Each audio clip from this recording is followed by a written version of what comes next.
जय जगन्नाथ। दर्शक बंधु, आपण कौन जानती आपणक घर बाहर बुलुथिबा किंबा आपणक घर भितर शोइथिबा सेही कुकुर केवल एक साधारण जीव नुहे। आपण हुए तो भाबुथिबे से केवल घर जगिबा पई किंबा आपणक मनोरंजन पाई अछि, किंतु शास्त्र कहूछि कुकुर हेउछि जमराजंकर दूत।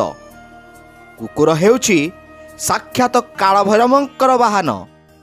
आउ सबुठारु बड़ कथा हैला कुकुर हेउछि एकमात्र प्राणी जे आपणक उपरको आसुथिबा मृत्यु को निज उपरको नहीं पारे। किंतु सावधान, जदि आपण अजाणतरे कुकुर को खाइबा को देवा बेले एक छोट भूल करूछंती किंबा द्वार को आसीथिबा कुकुर सह खराब व्यवहार करूछंती, तेबे आपण निज पई नरकर द्वार खोलुछंती। आपण देखिथिबे किछि लोक कुकुर को बहुत भल पाती, सेवा करती, तथापि सेमानंक घरे अशांति लगी रहे। काहींकि कारण सेमाने जानी नाहंती कुकुर सेवा करिवार सठिक शास्त्रीय विधि। आजिर एई वीडियो रे आमे जानिबा जदि हठात कोनोसी कुकुर आपणक घर आग को आसी कांदे तेबे ताहा केउ भयंकर विपदर संकेत। कला कुकुर एवं नाली कुकुर भितरु काहाको पशिबा द्वारा घर दारिद्रता दूर होइथाय एवं शनिदेव को खुशी करिया पई कुकुर को केउ जिनिस खाइबा को देबा उचित एवं केउ जिनिस भूल रे भी देबा उचित नुहे।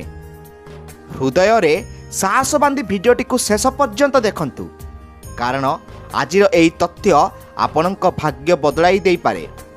यह केवल अंधविश्वास नुहे, यह हेउची पुराण एवं ज्योतिष शास्त्रर प्रमाणित सत्य। दर्शक बंधु, प्रथमे बुझिबाकू हेबो कुकुरर आध्यात्मिक शक्ति विषय रे। महाभारतर शेष अध्याय मने पकांतु। जेतेबेले पांडव माने स्वर्गारोहण करुथिले समस्ते बाटरे खसी पड़िले, किंतु युधिष्ठिरंक सह शेष पर्यंत किए जाइथिला? से थिला गोटिए कुकुर। यार अर्थ हैला कुकुर ही एकमात्र जीव जे धर्मराजंकर प्रतीक अटे। ज्योतिष शास्त्र अनुसार आम कुंडली रे दुईटी छाया ग्रह अछंती जहा आम जीवन को ओलटपालट कर दियंती। से हेले राहु एवं केतु।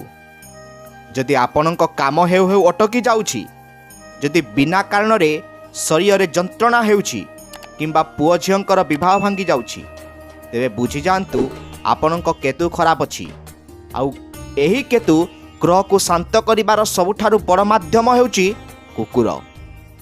शास्त्र कहूछि जो घरे कुकुर को सम्मान दिया जाए सेई घरर वास्तुदोष आपे आपे दूर हो जाए।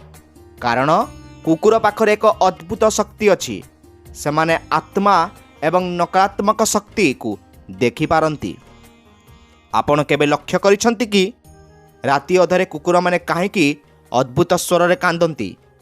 काहेकि केबे केबे सेमाने शून्य को चाहि भुकंती? वैज्ञानिक माने कहंती सेमानंक श्रवण शक्ति बहुत तीव्र, किंतु शास्त्र कहे जेतेबेले जमराज किंबा कोनसी अतृप्त आत्मा सेई रास्ता देई जांती, कुकुर माने सेमानंकु देखि भयभीत होई कांदंती। जदि आपणक पोषा कुकुर हठात घरर कोनसी निर्दिष्ट कोण को चाहि भुके, तेबे सावधान होई जांतु, सेठारे किछि अदृश्य शक्तिर बास थाई पारे।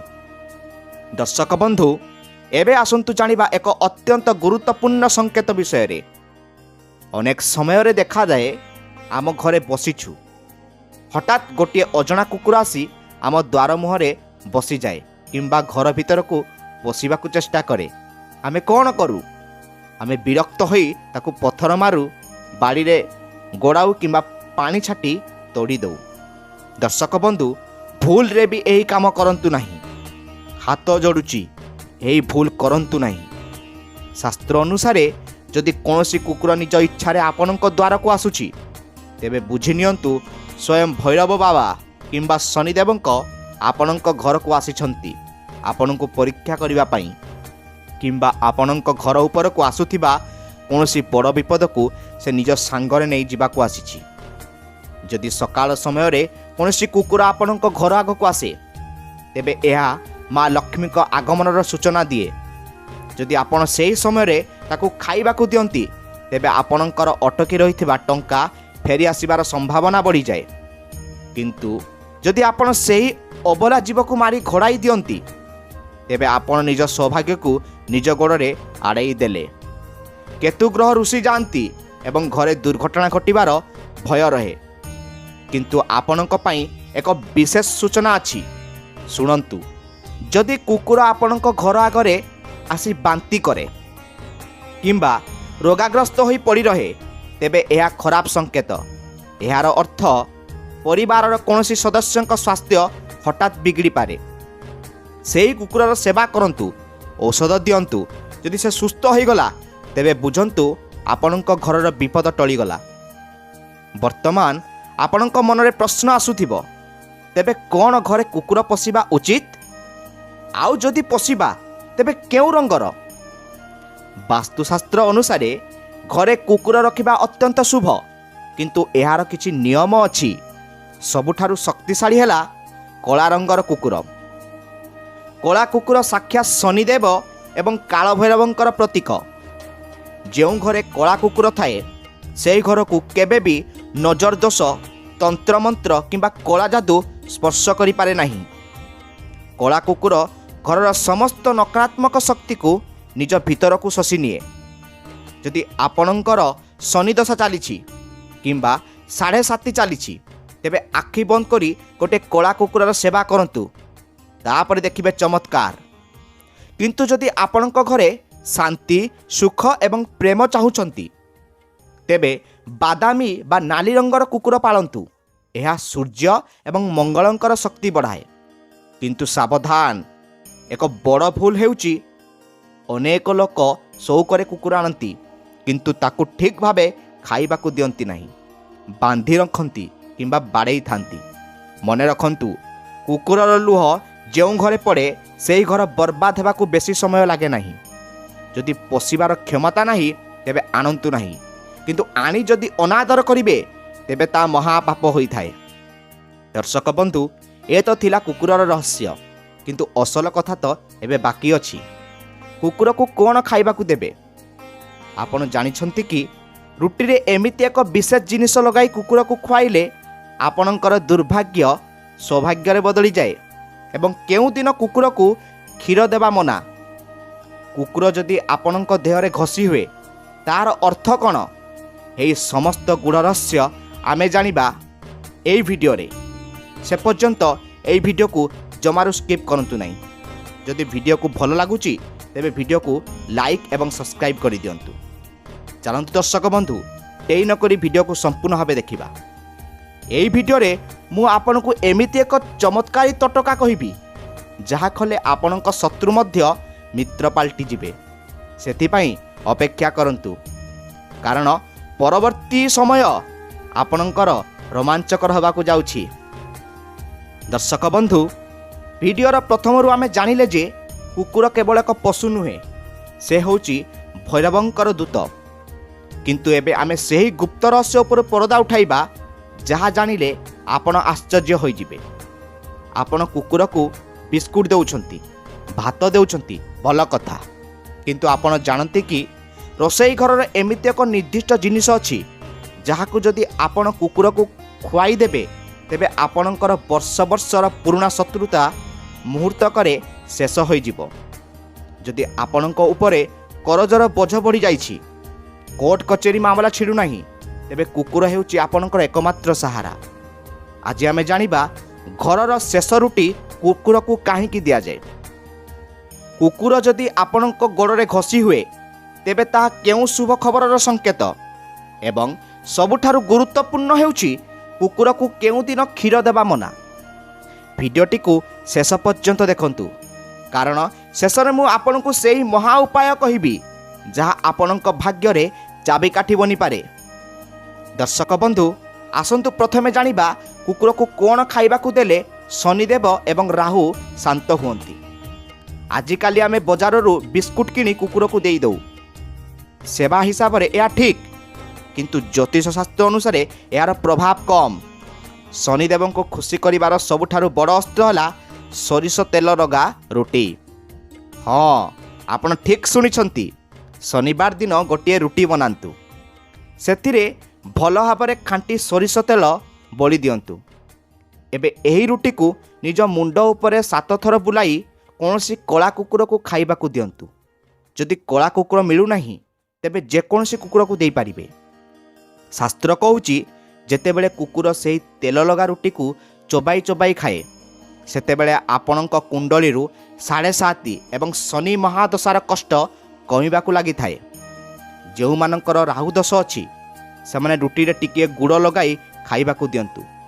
କିନ୍ତୁ ଏଠାରେ ଆପଣଙ୍କୁ ସତର୍କତା ଅବଲମ୍ବନ କରିବାକୁ ହେବ। କୁକୁରକୁ କେବେ ବି ବହୁତ ଗରମ ରୁଟି ଦେବେ ନାହିଁ, ଏହା ପାପ ଅଟେ। ରୁଟି ଟିକିଏ ଥଣ୍ଡା ହେବା ପରେ ଦିଅନ୍ତୁ ଏବଂ ମନେ ରଖନ୍ତୁ କୁକୁରକୁ ଖାଇବାକୁ ଦେଲାବେଳେ ତାକୁ ଘୃଣା କରିବେ ନାହିଁ କିମ୍ବା ଡରି ଡରି ଦେବେ ନାହିଁ। ପ୍ରେମରେ ଦିଅନ୍ତୁ, ତେବେ ଯାଇ ଫଳ ମିଳିବ। ଆମ ଭାରତୀୟ ସଂସ୍କୃତିରେ ଏକ ପୁରାତନ ପରମ୍ପରା ଅଛି ଯାହା ଆଜିର ଆଧୁନିକ ଯୁଗରେ ଲୋକେ ଭୁଲିଗଲେଣି। ତାହା ହେଲା ପ୍ରଥମ ରୁଟି ଗାଈ ପାଇଁ, ଶେଷ ରୁଟି କୁକୁର ପାଇଁ। ବାସ୍ତୁଶାସ୍ତ୍ର ଅନୁସାରେ ରାତିରେ ରୋଷେଇ କଲାବେଳେ ଯେଉଁ ଶେଷ ରୁଟିଟି ବଳେ ତାହା ଉପରେ ଘରର ସମସ୍ତ ସଦସ୍ୟଙ୍କର ଭାର ଥାଏ, ତାହା କୁକୁରର ଭାଗ। ଯଦି ଆପଣ ପ୍ରତିଦିନ ରାତିରେ ସେହି ଶେଷ ରୁଟିଟିକୁ ନେଇ ଘର ବାହାରେ ଥିବା କୁକୁରକୁ ଦିଅନ୍ତି ତେବେ ଆପଣଙ୍କ ଘରେ କେବେ ବି କଳହ ହେବ ନାହିଁ, ସ୍ୱାମୀ ସ୍ତ୍ରୀଙ୍କ ମଧ୍ୟରେ ଝଗଡ଼ା ହେବ ନାହିଁ। କିନ୍ତୁ ଯଦି ଆପଣ ସେହି ଶେଷ ରୁଟିକୁ ନିଜେ ଖାଇ ଦିଅନ୍ତି କିମ୍ବା ଡଷ୍ଟବିନ୍ରେ ଫୋପାଡ଼ି ଦିଅନ୍ତି ତେବେ ଘରର ଶାନ୍ତି ନଷ୍ଟ ହୋଇଯାଏ। ତେଣୁ ଆଜିଠାରୁ ନିୟମ କରନ୍ତୁ, ଘରର ବଳକା ରୁଟି ଡଷ୍ଟବିନ୍କୁ ନୁହେଁ କୁକୁରର ପେଟକୁ ଯିବା ଦରକାର।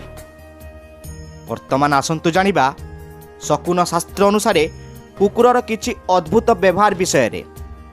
କୁକୁର ଆପଣଙ୍କୁ କିଛି କହିପାରେ ନାହିଁ କିନ୍ତୁ ନିଜ କାମ ଦ୍ୱାରା ବହୁତ କିଛି ଜଣାଇ ଦିଏ। ପ୍ରଥମ କଥା ହେଉଛି ଗୋଡ଼ରେ ଘଷି ହେବା। ଯଦି ଆପଣ କୁଆଡ଼େ ବାହାରିଛନ୍ତି କିମ୍ବା ଘରକୁ ଫେରୁଛନ୍ତି ଆଉ କୌଣସି କୁକୁର ଆସି ଆପଣଙ୍କ ଗୋଡ଼ରେ ବା ଆଣ୍ଠୁରେ ନିଜ ମୁଣ୍ଡ ଘଷୁଛି କିମ୍ବା ଲାଙ୍ଗୁଡ଼ ହଲାଉଛି ତେବେ ଖୁସି ହୋଇଯାଆନ୍ତୁ, ଏହା ଅତ୍ୟନ୍ତ ଶୁଭ ସଂକେତ। ଏହାର ଅର୍ଥ ଆପଣଙ୍କୁ ଖୁବ୍ ଶୀଘ୍ର ଧନପ୍ରାପ୍ତି ହେବାକୁ ଯାଉଛି କିମ୍ବା କୌଣସି ଭଲ ଖବର ମିଳିବାକୁ ଯାଉଛି। ଦ୍ୱିତୀୟ କଥା ହେଉଛି ଜୋତା ଚପଲ ନେଇ ପଳାଇବା। ଯଦି କୁକୁର ହଠାତ୍ ଆପଣଙ୍କ ଜୋତା କିମ୍ବା ଚପଲକୁ ପାଟିରେ ଧରି ଦୌଡ଼ି ପଳାଏ ତେବେ ବୁଝିଯାଆନ୍ତୁ ଆପଣଙ୍କର ବିଦେଶ ଯାତ୍ରା କିମ୍ବା ଦୂରସ୍ଥାନକୁ ଯାତ୍ରା ଯୋଗ ଅଛି। ଏହା ଆର୍ଥିକ ଲାଭର ମଧ୍ୟ ସଂକେତ। ତୃତୀୟ କଥା ହେଉଛି ବାଟ ଓଗାଳିବା। ଯଦି ଆପଣ କୌଣସି ଜରୁରୀ କାମରେ ବାହାରୁଛନ୍ତି ଆଉ କୁକୁର ଆସି ଆପଣଙ୍କ ରାସ୍ତା ଓଗାଳି ଭୁକେ କିମ୍ବା ଆପଣଙ୍କୁ ଆଗକୁ ଯିବାକୁ ଦିଏ ନାହିଁ ତେବେ ସାବଧାନ, ସେଠି ଅଟକି ଯାଆନ୍ତୁ। ସେହି କାମକୁ କିଛି ସମୟ ପାଇଁ ସ୍ଥଗିତ ରଖନ୍ତୁ କାରଣ ଆଗରେ କିଛି ବିପଦ ଅଛି ଯାହା କୁକୁର ଦେଖିପାରୁଛି। ଚତୁର୍ଥ କଥା ହେଉଛି ଆକାଶକୁ ଚାହିଁ କାନ୍ଦିବା। ଯଦି ଦିନ ଦ୍ୱିପ୍ରହରେ କିମ୍ବା ସନ୍ଧ୍ୟାରେ କୁକୁର ଆକାଶକୁ ମୁହଁ କରି କରୁଣ ସ୍ୱରରେ କାନ୍ଦେ ତେବେ ସେହି ଅଞ୍ଚଳ ପାଇଁ କିଛି ଅଶୁଭ ଖବର ଆସିପାରେ। ଏମିତି ହେଲେ ତୁରନ୍ତ ଇଷ୍ଟ ଦେବତାଙ୍କୁ ସ୍ମରଣ କରନ୍ତୁ। ଦର୍ଶକ ବନ୍ଧୁ, ସେବା କରିବା ଭଲ କିନ୍ତୁ ଭୁଲ ଜିନିଷ ଦେବା ମହାପାପ। ପ୍ରଥମ କଥା ଜାଣିବା ଏବେ ମିଠା କ୍ଷୀର। ଜ୍ୟୋତିଷ ଶାସ୍ତ୍ର ଅନୁସାରେ କୁକୁରକୁ ଅମାବାସ୍ୟା କିମ୍ବା ପୂର୍ଣ୍ଣିମା ତିଥିରେ କ୍ଷୀର ଦେବା ଉଚିତ ନୁହେଁ, ଏହାଦ୍ୱାରା ଘରେ ଚନ୍ଦ୍ରଦୋଷ ଲାଗିପାରେ।